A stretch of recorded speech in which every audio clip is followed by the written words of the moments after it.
वृंदावन के पास के गांव में दो गोपी हैं। एक का नाम है चंचला, दो बहनें हैं और दही बेचने जाती हैं उस पार। यही प्रश्न है उनका भी, भगवान कैसे होते हैं? हृदय निर्मल है और बस दही बेचने जाती हैं और अपने आप में गाती हैं, कोई ले लो दही रे, कोई ले लो दही।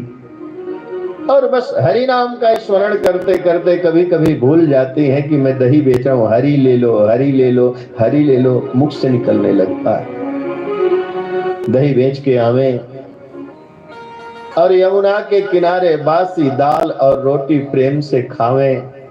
एक दिन दोनों बहनों में चर्चा हो गई।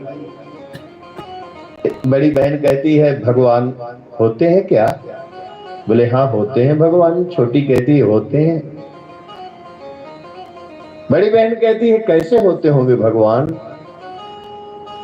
हमने तो कभी देखा नहीं। भगवान कैसे हैं? दूसरी कहती है तुझे पता नहीं, ये बाबा जी जो रहते हैं ना, ये भगवान रखते हैं, यही भगवान का दर्शन कराते हैं साधु बाबा। बड़ी बहन के आंखों में आंसू आ गया। कभी संत मिले तो भगवान मिले।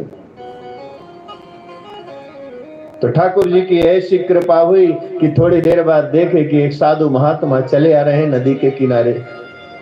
बोले वो महात्मा आ गए, अब दर्शन हो जाएगा। बोले थोड़े हमें दर्शन कराने आए हैं।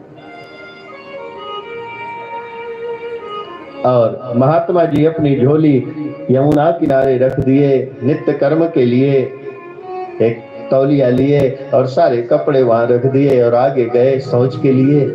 बोले देख महात्मा जी ही झोली में भगवान रखते हैं, वो जो निकाल के सुबह सुबह पूजा करते हैं वही तो भगवान होते हैं। बोले अच्छा वो भगवान है? बोले हाँ। अब कोई बड़े वेदांतिकों में ये प्रश्न होवे तो ये बड़ा पुराण बन जावे। अनपढ़ दोनों बहनें, वो भगवान है? बोले हाँ। तो देख बाबा जी तो झोली रख दिए,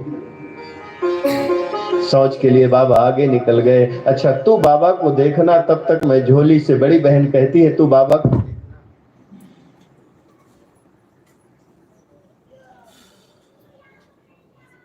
कृष्ण गोविंद हरे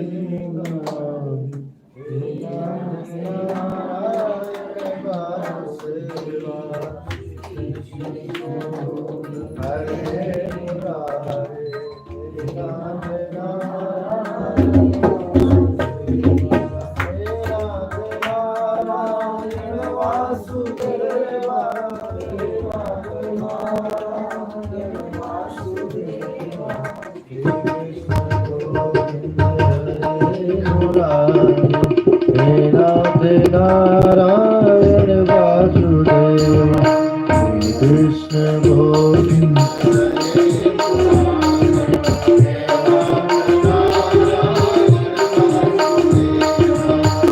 कृष्ण गोविंद हरे मुरारी नाथ नारायण वासुदेव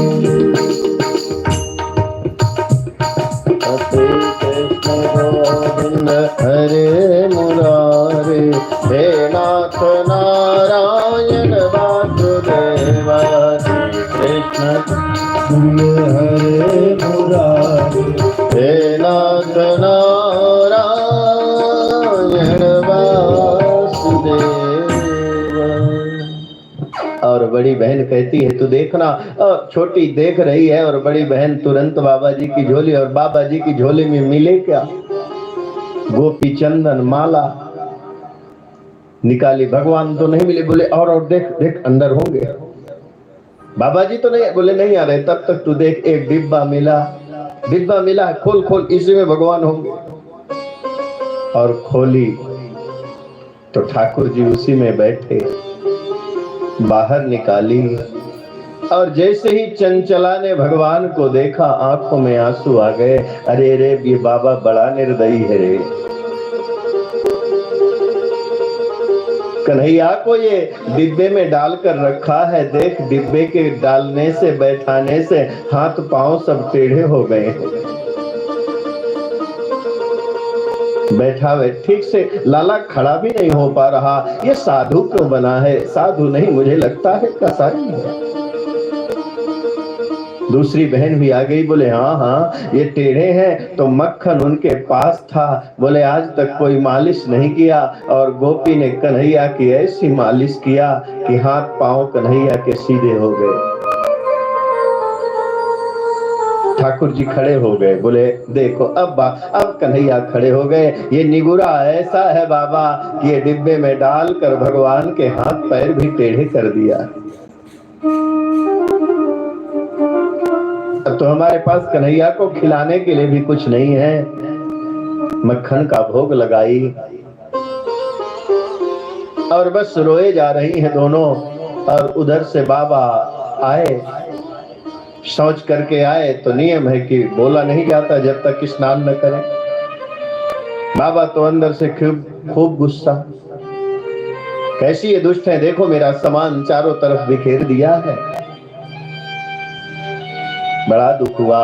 और जैसे ही बाबा जी गंगा में स्नान करके और बाहर आए तो देखे कि आज ठाकुर जी खड़े हैं। हाथ पांव तो टेढ़े होते हैं ना कन्हैया के, बैठे रहे। आज देखे कि लाला बिल्कुल खड़े हैं, आंखों में आंसू आ गया। बाबा जी कुछ बोल न पाए, बोले देख देखो बाबा जी आ रहे हैं, बाबा जी आ रहे हैं, जल्दी जल्दी डिब्बे में भर बिठावे। तो अब ठाकुर जी टेढ़े थे तो डिब्बे में आ गए, सीधे हो गए, ढक्कन बंद न हो। और क्या करें, तब जाकर बाबा जी आए। और जैसे ही बाबा जी छुए भगवान को कि भगवान फुट फिर टेढ़े हो गए। गोपी कहती है देख कन्हैया इसको बहुत डरता है कि बाबा अकेले में मारता होगा। तब तो देख वैसे के वैसे हो गए। और गोपियां वहां से बाबा को सुनाती हुई चली गई, अरे बाबा तू महात्मा क्यों बना है, भगवान को परेशान करता है। और